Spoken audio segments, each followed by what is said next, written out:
Support for this podcast comes from Visa, whose Visa Signature Card offers access to travel partners, including airlines, at visa.com/signature Southwest. The Archdiocese of Philadelphia suspended 21 priests earlier this month. They've been accused of sexually abusing minors. The move came in the wake of a scathing grand jury report. It said the Archdiocese is keeping suspected priests in ministry without letting anyone know. It also raises the question, with all of the safeguards the Catholic Church has put in place, how could this happen now? NPR's Barbara Bradley-Haggerty reports. A couple of years ago, the Philadelphia Archdiocese heard about 3 priests who had allegedly raped 2 boys. They gave the priests' files to law enforcement, and a grand jury began to investigate. Then the grand jury stumbled on a bombshell. District Attorney Seth Williams says a church employee testified that there were many other people the panel should know about. The grand jury found that a policy of zero tolerance was not actually in effect, and that there were many priests that had allegations made against them that were still in the active ministry. 37 priests, according to the grand jury's report released last month. After that, the Archdiocese hired Gina Maisto Smith, a former prosecutor, to look closely at those priests. The church put 21 of them on administrative leave while Smith investigates further.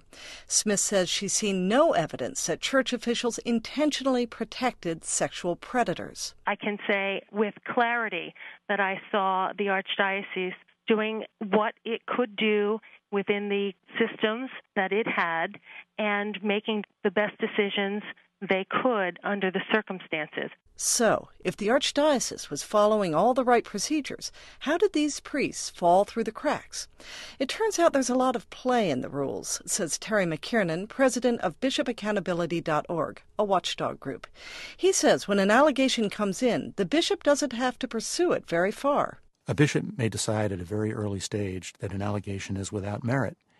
And if he does that, we never even get to the stage of a priest being removed. McKiernan believes that's what happened in Philadelphia. He notes that the Archdiocese forwarded only 7 of the 21 cases to its review board. That's the group of lay people who are supposed to hear every allegation of sexual abuse and act to protect the victims. Philadelphia may not be alone, says William Gavin. Gavin is a former FBI agent who is hired by the U.S. Conference of Catholic Bishops to audit every diocese and make sure they're preventing and reporting sexual abuse cases. It was an audit in quotes. I think it was more of a program review than anything else. Gavin says he could ask things like, are you doing background checks on priests and employees? But he was not allowed to look at their records.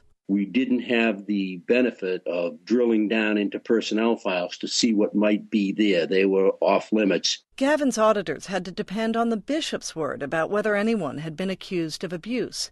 And the questionnaire they used wouldn't have spotted the Philadelphia 21 anyway, because it only asks about allegations within the past year, not older cases. Terry McKiernan says the only way to get real answers is to have an outsider look at the priest's files. Wherever law enforcement actually takes a look at the situation and has access to the files, they come up with a much more drastic and much more worrisome conclusion. For example, McKiernan says in Cleveland, the diocese said that 28 priests had been accused of abuse. When a prosecutor looked at the files, he raised the estimate to 145. When the New Hampshire Attorney General looked at the files of the Diocese of Manchester, 27 new names emerged.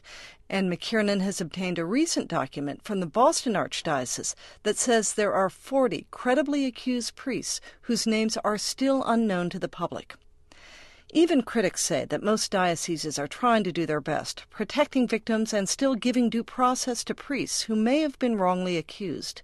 It's a difficult line to walk, says Donna Farrell, a spokesperson for the Archdiocese of Philadelphia. Many people think that the Archdiocese doesn't get it. We do.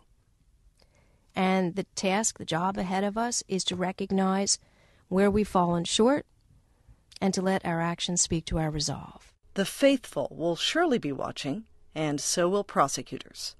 Barbara Bradley-Haggerty, NPR News.